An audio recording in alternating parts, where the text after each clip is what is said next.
नमस्कार। आज के इस वीडियो के अंदर हम बात करने वाले हैं भारतीय संविधान सभा की जितनी भी समितियां हैं उन पर आधारित मोस्ट इंपोर्टेंट क्वेश्चंस इस वीडियो के माध्यम से लगाएंगे। टोटल मैंने यहाँ पे टॉप 25 एमसीक्यू रखा है जो जितने भी समितियां हैं, जैसे कि संघ संविधान हुआ, झंडा समिति हुई, मूल अधिकार समिति हुई, जितने भी टोटल समिति हैं उन पर आधारित क्वेश्चंस बनते हैं वो इस वीडियो के माध्यम से कवर किए हैं। शुरुआत करता हूँ क्वेश्चन नंबर 1 के साथ में। प्रारूप समिति है, इसके अध्यक्ष कौन थे? जितनी भी समितियाँ थी उसके अंदर सबसे इंपॉर्टेंट समिति थी प्रारूप समिति थी, जिसको ड्राफ्टिंग कमेटी भी बोला जाता है।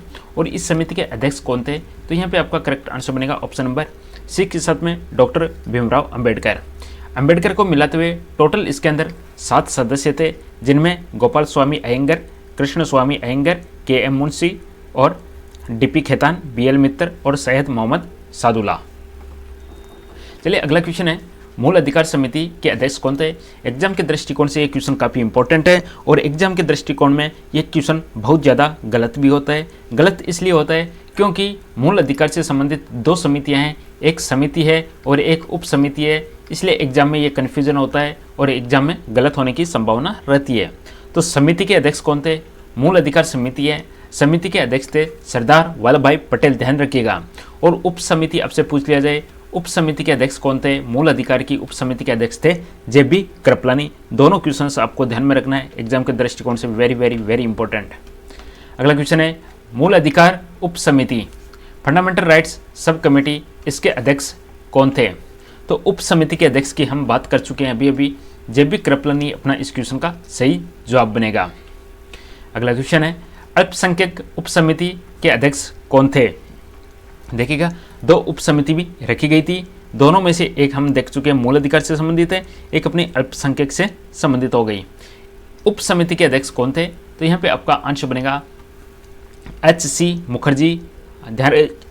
H.C. Mukherjee, very very important question है ये भी। चलिए अगला क्वेश्चन आपका है, सलाहकार समिति के अध्यक्ष कौन थे? क्वेश्चन नंबर 5 है। सलाहकार समिति, जिसको हम एडवाइजरी कमेटी भी इंग्लिश के अंदर बोलते हैं, और इसके अध्यक्ष की बात करेंगे सरदार वल्लभ भाई पटेल। इस क्वेश्चन का सही जवाब बनेगा सरदार वल्लभ भाई पटेल।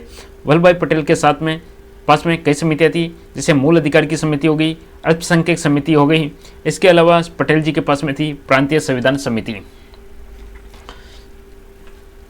प्रांतीय संविधान समिति, देखिएगा ये क्वेश्चन आ चुका है, प्रांतीय संविधान समिति है, इसके अध्यक्ष कौन थे? तो प्रांतीय संविधान समिति के अध्यक्ष की हम बात करेंगे, इस क्वेश्चन का सही जवाब बनेगा option number B, Sardar Vallabh भाई पटेल। अगला क्वेश्चन है, राज्य समिति के अध्यक्ष कौन थे? प्रांतीय समिति या राज्य समिति है, राज्यों के लिए समिति, यहाँ पे आपका आंसर बनेगा सरदार पटेल, ऑप्शन नंबर सी, सरदार पटेल। अगला क्वेश्चन है, संघ शक्ति समितियां, इसके अध्यक्ष कौन थे? संघ शक्ति समिति, संघ शक्ति समिति, संघीय शक्ति समिति और संघीय संविधान समिति, यहाँ पे अध्यक्ष हो जाएंगे Jawaharlal Nehru, option number B. संघीय शक्ति समिति हो या संघीय संविधान समिति हो सकता है कि शक्ति समिति पूछ ले या संघीय संविधान समिति पूछ ले, दोनों के केस में आपका आंसर बनने वाला है जवाहरलाल नेहरू। अगला क्वेश्चन है, देखिएगा यह पूछ लिया, संघीय संविधान समिति, इसके अध्यक्ष कौन थे? तो संघीय संविधान समिति के अध्यक्ष की हम बात करेंगे, सही जवाब बनेगा यहाँ पे Jawaharlal Nehru, option number C. Video को लाइक शेयर जरूर कर दीजिएगा, चैनल को सब्सक्राइब कर लीजिएगा, इसी प्रकार के आपको कंप्लीट पॉलिटी, जियोग्राफी, हिस्ट्री सब एमसीक्यू मिलने वाले हैं। अगला क्वेश्चन आपका है, संचालन समिति, इसके अध्यक्ष कौन थे? Correct answer will be option number B, doctor Rajendra Prasad, जो भारत के प्रथम राष्ट्रपति बने थे और इनको निर्वाचन, ये जो संविधान सभा था उनका निर्वाचन के अंदर इनको अध्यक्ष नियुक्त किया गया था। अस्थायी अध्यक्ष कौन थे? अस्थायी अध्यक्ष थे सच्चिदानंद सिन्हा। 9 दिसंबर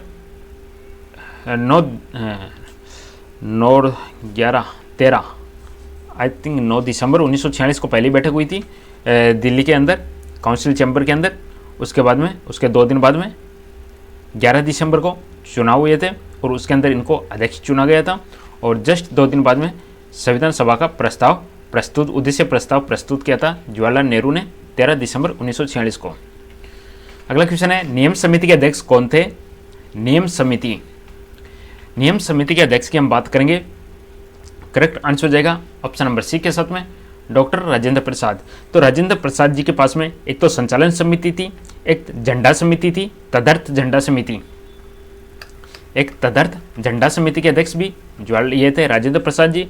उसके बाद में नियम समिति के अध्यक्ष भी थे डॉक्टर राजेंद्र प्रसाद। नियम समिति पूछ लिया जाएगा या एग्जाम में इस तरीके से भी आ सकते हैं, प्रक्रिया नियम समिति के अध्यक्ष कौन थे, तो आपका आंसर हो जाएगा डॉक्टर राजेंद्र प्रसाद। झंडा समिति के अध्यक्ष कौन थे, तो जवाहरलाल नेहरू। और तदर्थ झंडा समिति के अध्यक्ष हो जाएंगे डॉक्टर राजेंद्र प्रसाद। चलिए अगला क्वेश्चन है, भाषा समिति के अध्यक्ष कौन थे? भाषा समिति के अध्यक्ष हो जाएंगे के.एम. मुंशी। भाषा समिति के.एम. मुंशी,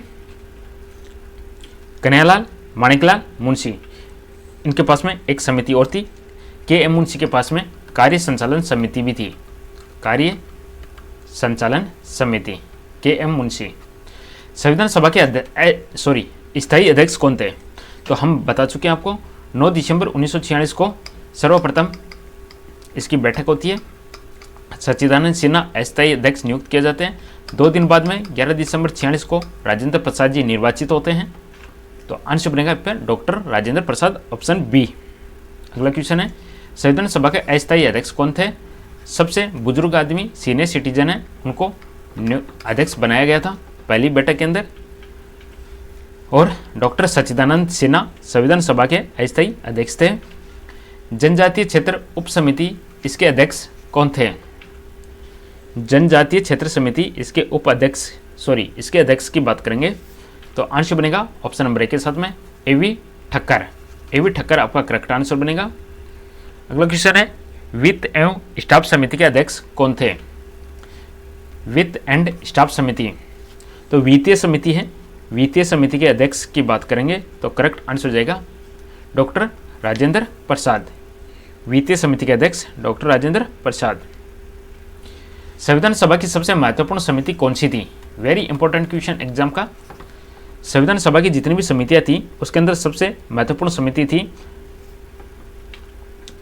प्रारूप समिति, ड्राफ्टिंग कमेटी। इस समिति को क्या करने की जिम्मेदारी सौंपी गई थी? नए संविधान का प्रारूप तैयार करने की जिम्मेदारी सौंपी गई थी।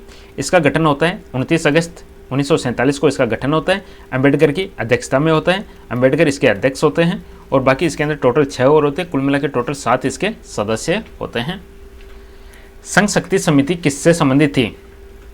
संघ शक्ति समिति जो जवाहरलाल नेहरू के अंडर में थी और संघ संविधान समिति भी जवाहरलाल नेहरू के अंडर में थी। तो संघ शक्ति समिति का जो उद्देश्य था वह था संघ की शक्तियों से संबंधित था, पावर ऑफ यूनियन से संबंधित। अगला क्वेश्चन है, सलाहकार समिति का संबंध किससे था? सलाहकार समिति क्या सलाह देने का काम था इसका? सलाहकार समिति का, तो आंसर बनेंगे यहाँ पे ऑप्शन नंबर बी के साथ में मौलिक अधिकार, अल्पसंख्यक और जनजाति। मौलिक अधिकार, अल्पसंख्यक और जनजाति, एक इसके पास में थी, पटेल जी के पास में थी। अगला क्वेश्चन है, झंडा समिति का संबंध किससे था? झंडा समिति का संबंध था राष्ट्रीय ध्वज से संबंधित था, ऑप्शन बी राष्ट्रीय ध्वज। अगला क्वेश्चन है, राज्य समिति किसके एकीकरण से संबंधित थी? राज्य समिति का संबंध था देशी रियासतों से संबंधित, ऑप्शन ए। संविधान सभा की भाषा समिति का उद्देश्य क्या था? भाषा समिति, इसका उद्देश्य संविधान की भाषा तय करना, ऑप्शन सी। और प्रारूप समिति का गठन कब हुआ? जो सबसे महत्वपूर्ण समिति थी अंबेडकर जी के नेतृत्व में, अध्यक्ष में, आंसर बनेगा ऑप्शन नंबर सी 29 अगस्त 1947 को। इसकी पहली बैठक कब होती है? पहली बैठक जस्ट अगले दिन होती है, 30 अगस्त 1947 को होती है। अगला क्वेश्चन है, प्रारूप समिति में कुल कितने सदस्य थे? तो आंसर बनेगा इसका ऑप्शन नंबर सी 7 सदस्य थे। क्वेश्चन आता है कि इसके वित्तीय सलाहकार संवैधानिक सलाहकार कौन थे? प्रारूप समिति के संवैधानिक सलाहकार का नाम था बी.एन. राव। तो दोस्तों ये थे 25 मोस्ट इंपोर्टेंट क्वेश्चन संविधान की समितियों से संबंधित। संविधान की समितियों के अंदर हम बात करेंगे तो कुल मिला के 8 इसके अंदर बड़ी समितियां थी और 15 इसके अंदर छोटी समितियां थी। तो दोस्तों वीडियो पसंद आए लाइक कीजिएगा, चैनल को सब्सक्राइब जरूर कीजिएगा। बहुत बहुत धन्यवाद, थैंक यू।